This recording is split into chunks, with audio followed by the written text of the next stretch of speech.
Well, stroke volume is influenced by three main factors that we're going to look at today. The first one is your ventricular contractility, right? Just to refresh you, we said stroke volume is how much volume is ejected from that chamber, right? As a result, if the ventricle is forcefully contracting, we're going to have more blood being ejected. So ventricular contractility determines how much blood is going to be ejected from that chamber. The second factor is your end-diastolic volume, right? Your end-diastolic volume. How much blood filled into that chamber to begin with? If we have more blood filling into that chamber, it only stands to reason we're going to have more blood being ejected from that chamber. So how hard the ventricle is working, how much blood filled into that ventricle. The third factor is afterload, right? Your afterload. And what is afterload? Afterload is how much resistance is in the systemic arteries that this ejected blood now has to fight against. Right? What's the pressure in the aorta and the distal arteries like? How much resistance is in those vessels? If there's a lot of resistance there, we're not going to eject as much volume as we can, just because we have to overcome that resistance. If the resistance in those vessels is decreased, we can eject much more. All right, so afterload is how much resistance or pressure is in the distal arteries after ejecting from the heart. All right, so let's start by looking at what ventricular contractility is and what it is. So the first thing is, this is how forcefully that chamber is contracting, right? How forcefully it is contracting is going to determine how much blood it can eject. Think about any of your other muscles, right? If it's contracting more forcefully, you can lift more load. Same thing with your heart. If it's contracting more forcefully, it is going to eject more blood. All right, now under sympathetic control, it's going to have 4 effects on a contractile cell. Now bear in mind this is a contractile cell, so the mechanism here is different. It's going to have 4 main effects on the contractile cell, your sympathetic influence. Okay. It's going to augment or increase the amount of time with which the calcium channels are open. Right? It's going to augment or increase the amount of time that calcium channels are open. That is going to allow more calcium to come into the cell. What did we say previously increased the amount of force we produce? I want you to continue to think about what we talked about in skeletal muscle, because those principles hold true here as well. What did we say influence how much force a muscle generates? What would influence that? The rate of cross-bridge cycles, right? More cross-bridge cycles equal more force. So if you increase the amount of calcium coming into the cell, you increase the exposure of myosin binding sites, you increase myosin actin activity, you increase cross-bridge cycling. So opening those calcium channels for longer brings more calcium into the cell and essentially influences how much cross-bridge cycles we have going on. That's going to give us more force. All right. The second factor is increasing the calcium released from the sarcoplasmic reticulum. This is going to be the same effect. We want more calcium in the cell. We need to increase the amount that's coming into the cell.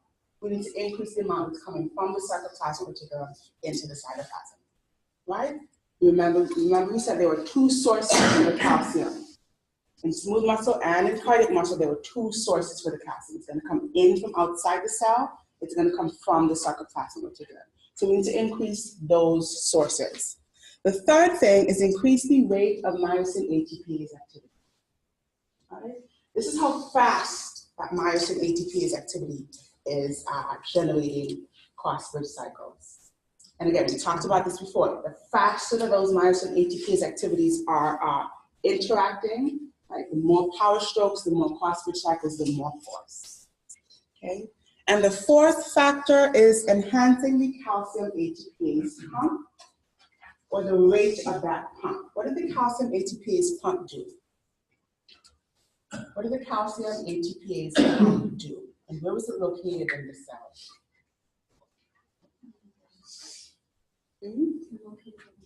Right, so there's one in the membrane, right, pumping calcium back out of the cell, and there's one where else? on the sarcoplasmic reticulum. Good, so we have one on the membrane, one on the sarcoplasmic reticulum, and their job is to get rid of all that calcium in the cell. They're going to pump it back into the SR, they're going to pump it back outside of the cell. Now, in order to increase the ventricular contractility, we not only need to increase the rate of contraction, we need to increase the rate of relaxation, right? A heart that's beating really fast needs to also relax very fast. So if we have faster calcium pump activity, faster calcium ATPase activity, we increase the rate of relaxation, which further helps to increase the rate of contraction. Okay, so those are the 4 effects of the sympathetic system on a ventricular contractile cell. All right, so let's look at those in terms of the cellular mechanism.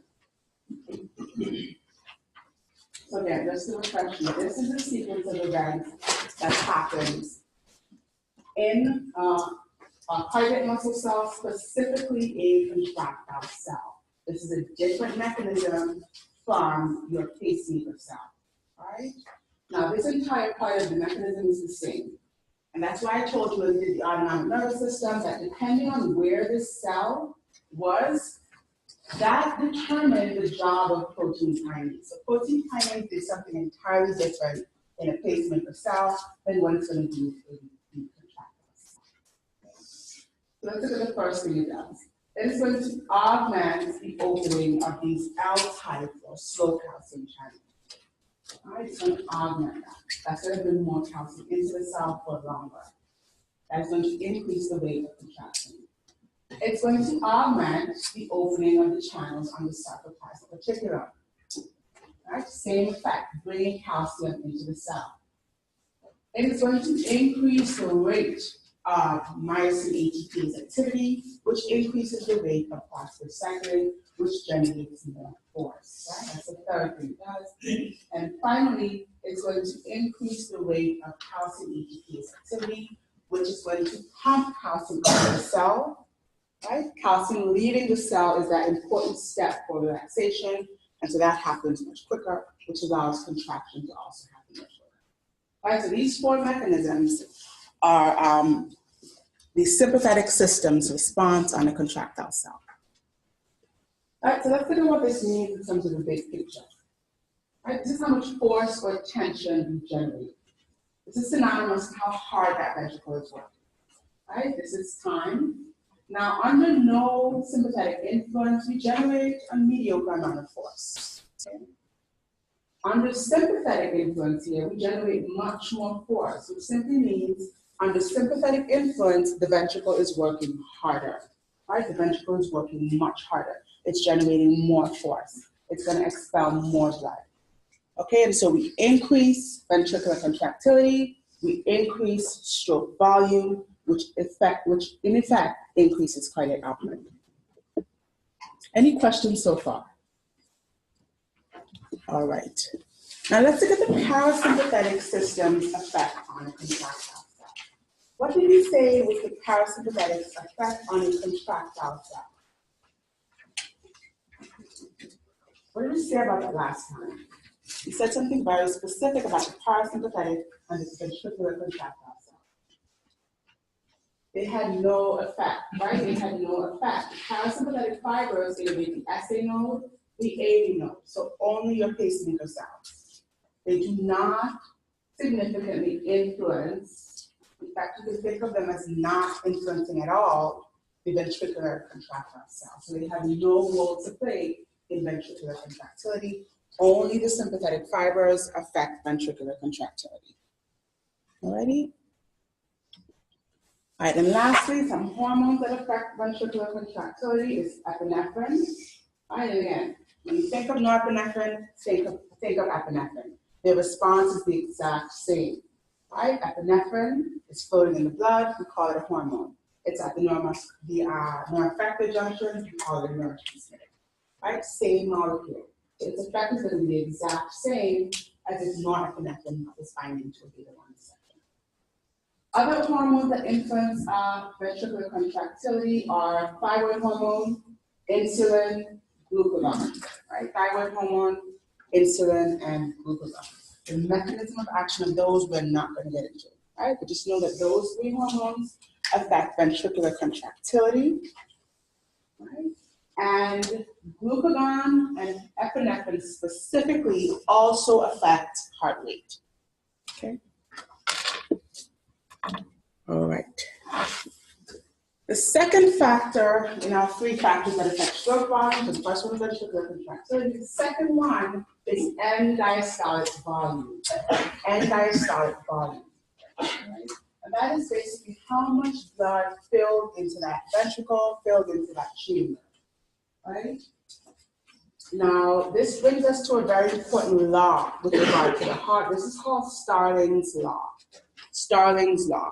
And just to summarize what Starling's law means, it's the amount of stretch that a ventricle undergoes, the proportion of stretch, right, is going to generate, that ventricle is going to generate that same proportion of increasing force. Okay, I'll say that again. The amount of stretch that that ventricle or that chamber undergoes is going to influence how much force it is going to expel the blood with. And as a result, the bigger it stretches, the more force, the more blood it will expel.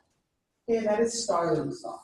So if you increase your end diastolic volume, that's how much blood filled into the chamber. The fibers of the cardiac muscle will get closer to their optimal length. What did we say about optimal length in skeletal muscle?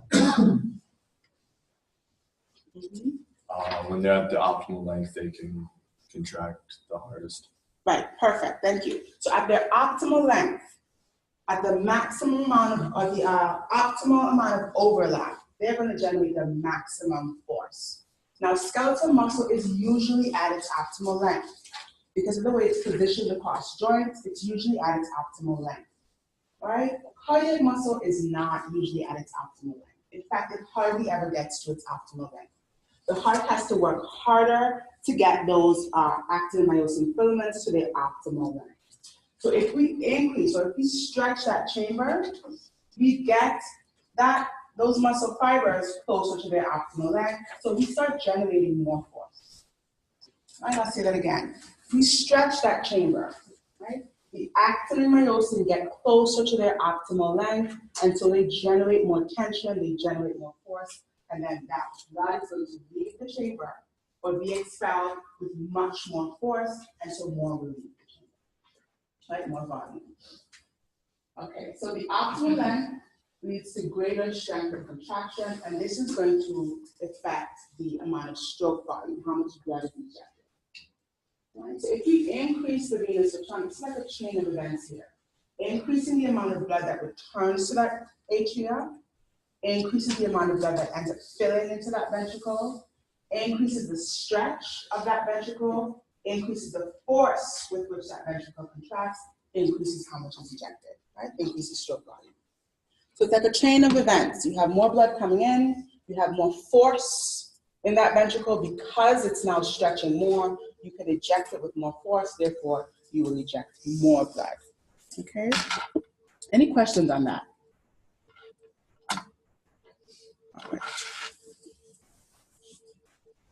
Okay. So this is Starling's curve, right? Starling's curve, which is the effect of what we just talked about, which is Starling's law.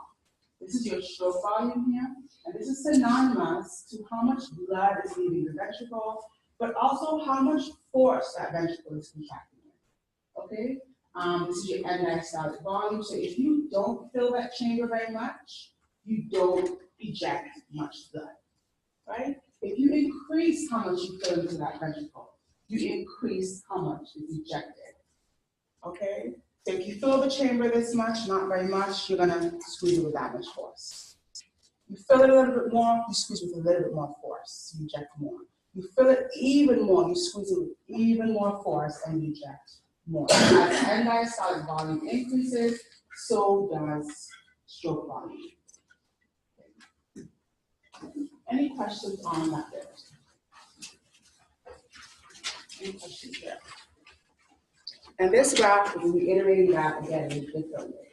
All right, so for a fixed amount of end diastolic volume, right, for a fixed amount of end diastolic volume, under sympathetic influence, what's happening under sympathetic influence? What did we say sympathetic influence does to a contractile cell? It's going to generate more force. It's going to contract harder, right? So under the sympathetic influence, the stroke volume goes up even though the volume remains the same. So you have two separate factors here. The volume, or the end-diastolic volume that fills into that chamber, as well as the sympathetic influence. Both of those, in and of themselves, will influence the stroke.